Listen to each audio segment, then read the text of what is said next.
Oui, bonjour.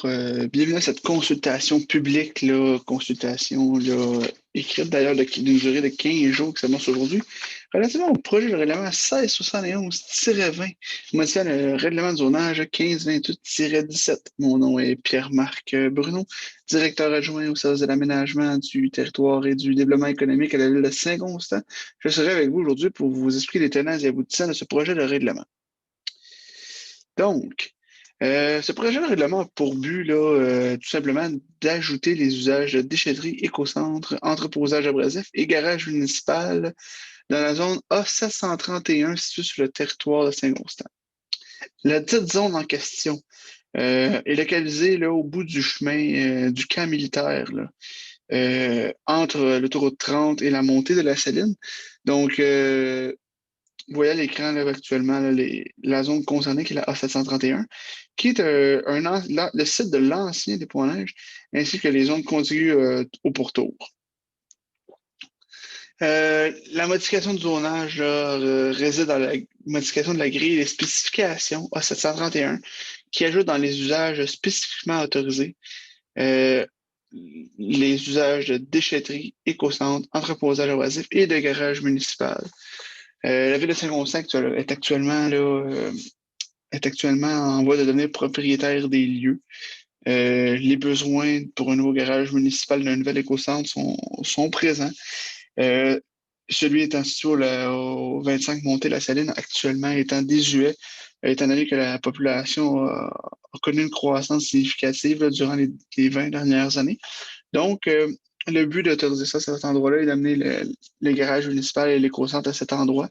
C'est question aussi de superficie de terrain disponible, de nouveaux besoins, mais également de s'éloigner des résidences, là, des rues Côté et La Saline, là, où le 25 Montée La Saline est situé actuellement. Donc, évidemment, ce projet de règlement là, peut faire l'objet là, peut faire l'objet d'une démarche par les personnes habiles à voter. Ce type d'approbation référendaire. Il est possible pour un groupe de citoyens et de citoyennes de réclamer une procédure d'approbation là, pour leur zone ou pour leur zone.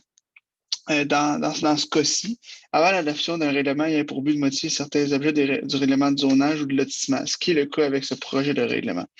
Ce recours est réalisable en transmettant à la greffière de la ville une demande à cet effet signée par les personnes intéressées. Le tout, évidemment, pouvant être transmis au greffe-saint-constant.ca, greffe-saint-constant.ca. À la suite de cette consultation écrite, donc le Conseil adoptera un second projet de règlement incluant s'il y a lieu des changements. L'adoption du second projet sera suivie de la publication d'un nouvel avis sur le site Internet officiel de la Ville indiquant, entre autres choses, l'objet des dispositions susceptibles d'approbation ou le fait qu'un résumé peut être obtenu sans frais de la Ville. Quelles sont les personnes intéressées qui peuvent signer une demande afin que le règlement contenant les dispositions visées soit soumis à l'approbation de certaines personnes habiles à voter et l'endroit approximatif où situent les zones visées ou décrivant ou illustrant par croquis le périmètre de celle-ci. Toute demande doit être reçue à la municipalité au plus tard le 8e jour suivant celui qui est publié l'avis annonçant la possibilité de faire une demande de participation à un référendum. Toute personne qui, à la date d'absorption du second projet, qui, euh, toute personne, pardon, qui, à la date d'adoption du second projet, n'est frappé d'aucune incapacité de voter et qui remplit dans un premier temps une des trois conditions suivantes établit la sixième demande, à savoir être domicilié ou être propriétaire d'un immeuble ou être occupant d'un lieu d'affaires dans une zone d'où peut provenir une demande. Les conditions particulières applicables à chaque catégorie de signataires sont énumérées dans l'avis public. Toute demande doit être signée obligatoirement par au moins 12 personnes intéressées de la zone d'où elle provient ou par au moins la majorité d'entre elles si le nombre de personnes intéressées dans la zone n'excède pas 21. Une demande doit également indiquer clairement la disposition qui en fait l'objet. Lorsqu'une disposition applicable à plus d'une zone, la demande doit mentionner la zone à l'égard de laquelle la demande est faite également. Aussi, la demande doit indiquer clairement de quelle zone elle provient et l'intention des signataires de vouloir soumettre une disposition identifiée à l'approbation des personnes habiles à voter concernées.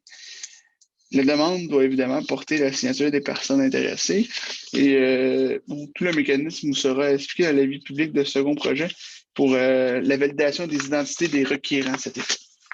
Donc, c'est ce qui complète pour nous. Si vous avez des questions, vous pouvez nous joindre au 450-638-2010. 450-638-2010. Merci et bonne journée.